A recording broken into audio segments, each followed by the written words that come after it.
இந்த வேர்ல்ட்லயே ஒரு கார்டுல மட்டும் தான் இவங்க சைன் கரெக்ட்டுங்களா? இந்த வேர்ல்ட்லயே இந்த 9 ஆஃப் டைமண்ட்ல ஒரு கார்டுல மட்டும் தான் இவங்க சைன் இருக்கும். வேற எந்த கார்டுலயுமே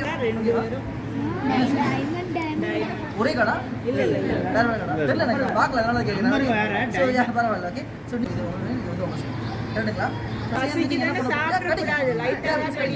கிடைக்கும் அந்த இந்த என்ன நீங்க கிடைக்கணும் இப்ப ஹாப்பி மேரிட் சொல்றோம் சொல்லும் போது ஓகேவா? நான் 1 2 சொல்லுவேன் ஹாப்பி மேரிட் சொல்லுவோம். Ready 1 2 3 happy married life. இன்னைக்கு இவங்க ட்ரூ லவ்ல ரெண்டு பேருமே தனித்தனியா எடுத்து சைன் பண்ண அந்த கார்டு இங்க ஒரே கார்டா ஒண்ணாயிருச்சு. உண்மையாவே இந்த கார்டை லைஃப் லாங் பிரிக்கவே முடியாது. This is true love. Thank you so much. நீங்க பத்திரமா வச்சுக்கலாம். ஸோ